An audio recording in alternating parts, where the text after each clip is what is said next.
Good morning, guys. My name is Mohd Aquib and group number 322. Today's my topic is conformational properties of membrane. Let us consider the dynamical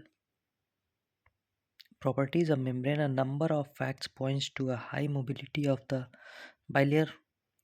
The lipid in the membrane behaves like liquid crystals. It is precisely a liquid crystal that combines high order ring with fluidity and lability.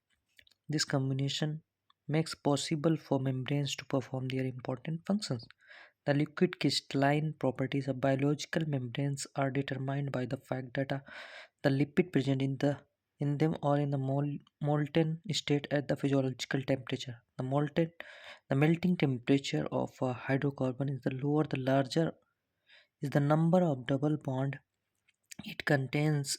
The lipid that have double bonds uh, in their hydro carbon chain melt at temperature lower than the physiological temperature. The fraction of such lipid in the plasma membrane of mammal is large. The liquid properties of membranes are proved by many facts. The mobility of the membrane structure is revealed with the aid of the paramagnetic and fluorescent labels, and also by the mean of the NMR method.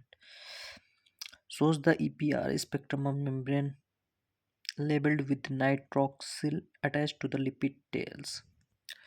At a low temperature, the lipid is frozen, and at a high temperature, the spectrum is peaked since the lipid has melted. Especially thoroughly studied at the liquid crystalline properties of the photoreceptor membranes containing the protein rhodopsin. There is a molecule of rhodopsin in a membrane per 60 to 90 lipid molecules, of which 80% contain an unusual unsaturated fatty acid. The flash photometric technique has revealed that the rhodopsin molecule rotates rapidly above the axis perpendicular to the membrane plane. The time of such rotational diffusion is 20 micro s at 20 degree. The study of the bleaching of rhodopsin in the light by the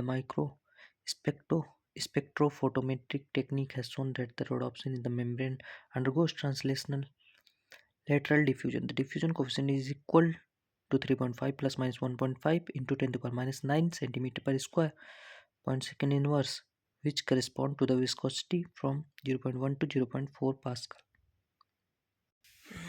And my another topic is passive membrane transport. The consideration of membrane transport should naturally be started with thermodynamics without referring to the molecular structure of the membrane and transport mechanism. Thermodynamics not so much explain physical phenomena or as organize just our knowledge establishing the relationship between physical phenomena and their dependence on the parameter of the system. In this particular case, thermodynamics reveal the dependence of transport fluxes on the average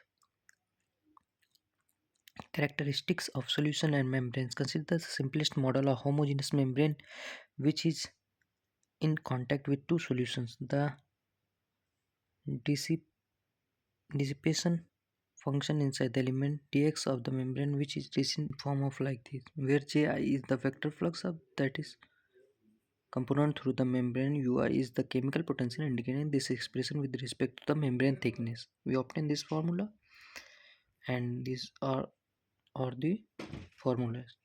Thank you.